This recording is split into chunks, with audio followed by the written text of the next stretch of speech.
Students, हम देख रहे हैं हिंदी कंपलसरी का क्वेश्चन पेपर। चलिए इसको चेक कर लेते हैं, इस क्वेश्चन पेपर को, और देख लेते हैं इसमें कौन कौन से महत्वपूर्ण प्रश्न हैं जो आपको एग्ज़ाम में देखने को मिलेंगे। तो यहाँ पर पहले प्रश्न से स्टार्ट करते हैं, जो कि बोला गया है देख कर बाधा विविध बहु विघ्न घबराते नहीं, रह भरोसे भाग के दुख भोग पछताते नहीं। इस तरह से जो है यहाँ पर एक आपको काव्यांश दिया गया है। इस काव्यांश को देख करके आपको जो है यहाँ के प्रश्नों के उत्तर देने हैं, जिसमें प्रश्न पूछे गए हैं। उपयुक्त गद्यांश का शीर्षक लिखिए। विघ्न बाधाओं से कौन नहीं घबराते हैं, उनकी विशेषताओं को लिखिए। चबा लेते हैं लोहे का चना से क्या आशय है। चिलचिलाती धूप से चांदनी बना लेने से क्या संदेश व्यक्त हुआ है। प्रस्तुत काव्यांश में क्या संदेश दिया गया है।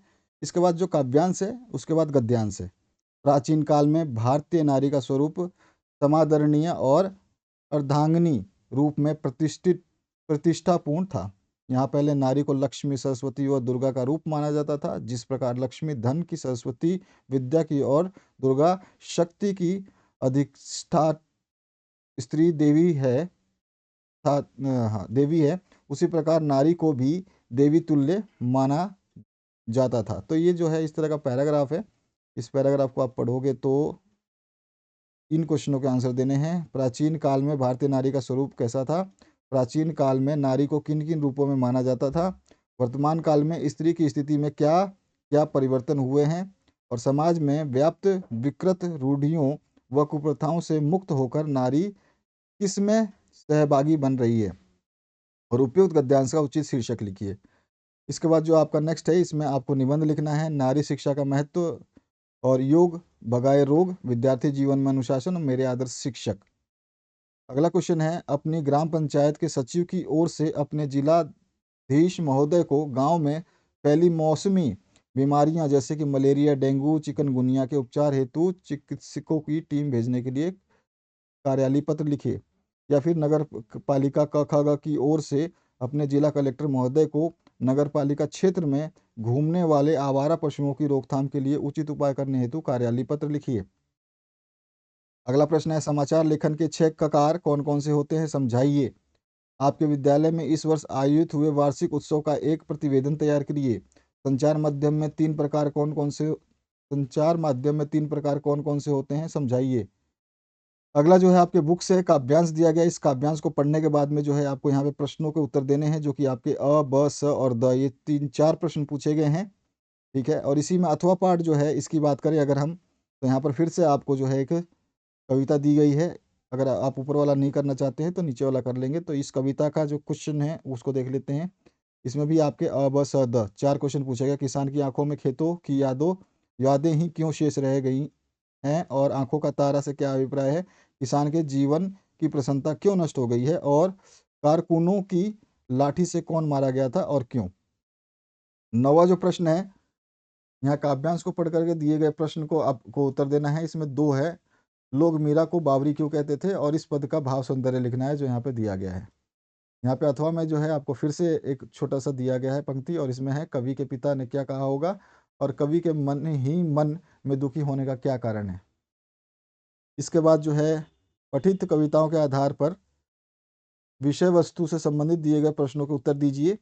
वे वाक्य जो आपने किताब में पढ़ी है कविता, उनकी बात कर रहे हो। वे वाक्य कविता में किसान की पीड़ा के लिए किन्हें जिम्मेदार बताया गया है। कवि ने चंपा की किन किन विशेषताओं का वर्णन किया है।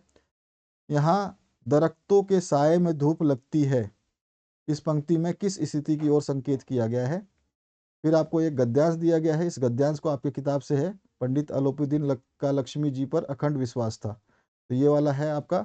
और इसके बाद जो इस पैराग्राफ को पढ़ना है, और फिर यहाँ पर जो है 4 प्रश्न पूछे गए हैं इस पैराग्राफ से। इन चारों प्रश्नों के उत्तर आपको इस पैराग्राफ से समझ करके देने हैं। ठीक है, यहाँ तक समझ में आ गया आपको। थोड़ा सा इसको हम हल्का सा कम कर लेते हैं ताकि आपको ये सारा दिख जाए। ठीक है, अब जो है इसके बाद में इसमें अथवा पाठ भी है।